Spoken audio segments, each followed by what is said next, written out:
Buenos días, mi nombre es Joana Ramírez y hoy les vengo a hablar sobre las políticas macroeconómicas. Tenemos las comerciales, cambiarias, monetarias y fiscales. Comencemos por las políticas comerciales en Venezuela. El libre comercio y el socialismo del siglo XXI simplemente no son compatibles aquí en Venezuela. Ejemplo de esto es que el país se retiró del Tratado de Libre Comercio con Colombia y México en el 2006 y de la Comunidad Andina en el 2011.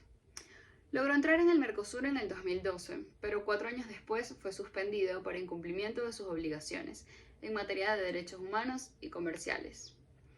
La política comercial de Venezuela también le ha dado la espalda a la Organización Mundial de Comercio, ya que desde hace 15 años no se somete al examen de su política comercial, como lo hacen religiosamente los demás países.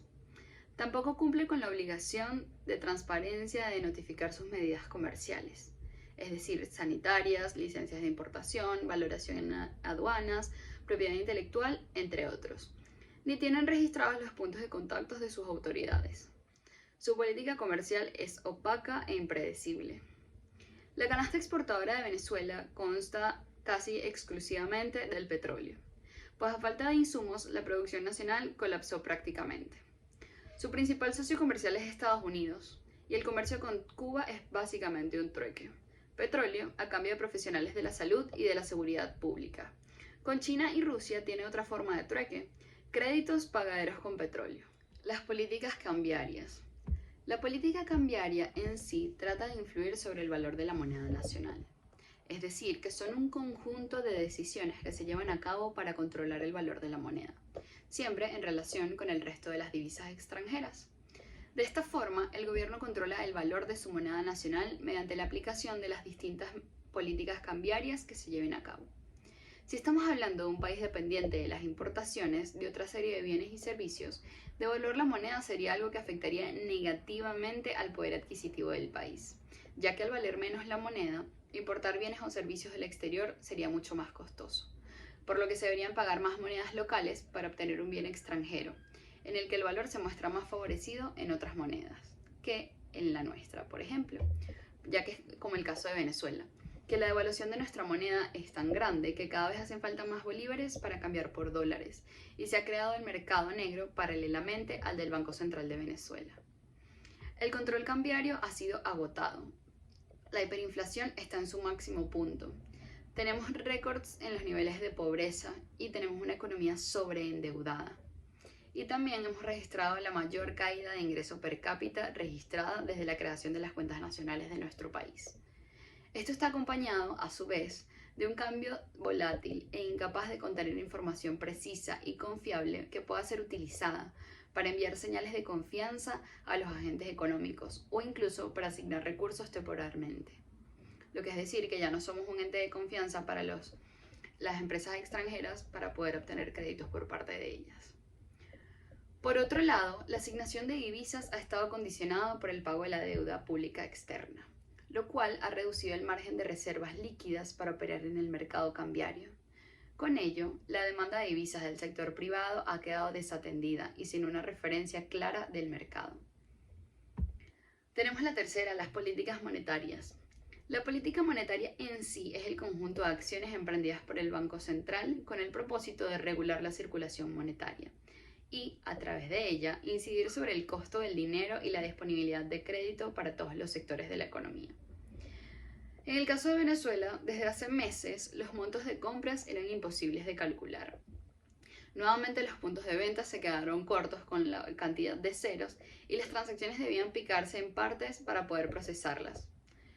Pagar es una complicación cotidiana venezolana. Esta nueva evaluación, que ocurrió en marzo, estuvo en medio de una mayor presencia del dólar, lo que ha significado un respiro para la economía, pero también ha creado una nueva brecha entre los que pueden obtener ingresos en moneda extranjera y los que no. La vulnerabilidad que manifiesta la economía venezolana, centrada en su dependencia petrolera principalmente, puede amortiguarse con un adecuado manejo del fondo de inversión y estabilización macroeconómica. Pero también es indispensable una reorganización de las finanzas públicas para poder reducir su dependencia del ingreso petrolero y optimizar la eficacia tributaria y del gasto. La tercera reconversión monetaria que registra Venezuela en menos de 13 años no generó mayor expectativa entre nosotros los ciudadanos, que habituados por la hiperinflación desde hace varios años dejamos de manejar bolívares en efectivo, salvo para operaciones puntuales, como el pago del transporte o la gasolina subsidiada, que ya en muchos casos se pone gasolina extranjera. 10 bolívares del nuevo cono monetario fue lo establecido por Nicolás Maduro en mayo, como el nuevo salario mínimo, que para ese mes equivalían a 3.54 dólares, y actualmente, gracias a la inflación, equivalen a 2.25 dólares, según la tasa oficial del Banco Central. Todo esto en 6 meses. La inflación acumulada es una cifra prácticamente incomprensible, casi de 53.000 millones, y la depreciación del bolívar en comparación al dólar es de 316.000 millones. Esto evidentemente hace clarísima la circunstancia de que el sistema monetario se destruyó y que el bolívar como unidad monetaria no tiene ningún tipo de función en el país. Es por eso que ahorita se utilizan los dólares. Y la política fiscal en Venezuela. La política fiscal en sí es una rama de la política económica que le permite a un país establecer y planificar la utilización de los impuestos y el nivel del gasto público, con el fin de mantener la estabilidad económica.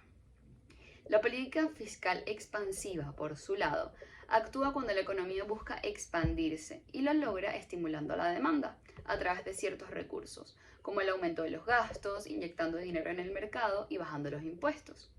Estos mecanismos permiten aumentar la producción, reducir el desempleo y generar un mayor consumo, lo cual supone promover la economía, como es el caso de Venezuela, que por ejemplo ha hecho un levantamiento de los controles de los precios de los productos básicos, las importaciones libres de aranceles y prácticamente ninguna aplicación de impuestos a las empresas y los individuos, es decir, personas jurídicas y naturales. Debido a la disminución de los ingresos petroleros, el gobierno ya no subsidia alimentos, combustible o servicios como antes. Ya podemos ver que algunas bombas subsidiadas han pasado a ser internacionales.